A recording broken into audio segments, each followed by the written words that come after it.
Сәлеметсіздер ме, құрметті оқушылар, қалайсыздар, амансыздар ма? Бүгін біз сіздермен осындай бір керемет бір теңдеудің есебін шығаратын боламыз. Мынау негізінде тұрған нәрсе де айнымалы және дәрежесі де айнымалы. Енді қарайық оқушылар. X минус 2-нің x плюс 1 дәрежесі тең 1 дейді да. Қараңыздаршы, енді біз оны көбімізде бүйтеміз.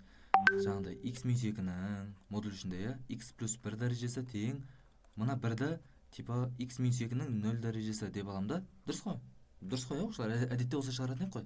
Яғни мына екеусін қысқарады. Демек мынау дәрежелер x плюс 1 мен 0 бір-біріне тең болып қалады. Демек x тең минус 1 болады деп айтатын еді. Бірақ оқушылар, бұл барлық жауап емес әлі. Көбісі осы минус 1-ді билейді да болды, есеп бітті деп ойлап қалады. Жоқ, әлі есеп біткен жоқ. Бұл есеп тағы да былай шығады оқушылар. Қараңыздар, мен бүйтіп айталым ба? 1-дің кез келген дәрежесі 1-ге тең болады деп айталым ба? Демек, мынау қараңыздар, мына модуль ішінде тұрған x минус 2-ні 1-ге теңестіретін болсам, сонда мынау 1-дің кез келген дәрежесі 1 ғой, дұрыс па оқушылар? Сонда мынау модуль ішінде x минус 2-ні 1 дейтін болсам, қазір бұдан екі жағдай шығады. Бірінші жағдай x минус 2 тең 1-ге біріншісі, келесі x минус 2 тең минус 1-ге деп модульден екі түрлі плюс 1 және минус 1 деп екі сан шығады ғой.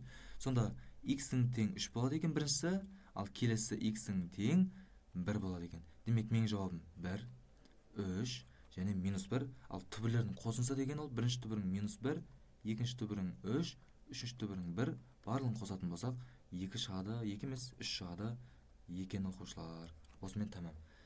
Мына есеп ұнаған болса оқушылар, лайк басып, коммент жазып қолдап кетіңіздер. Келесі кездескенше аман болыңыздар.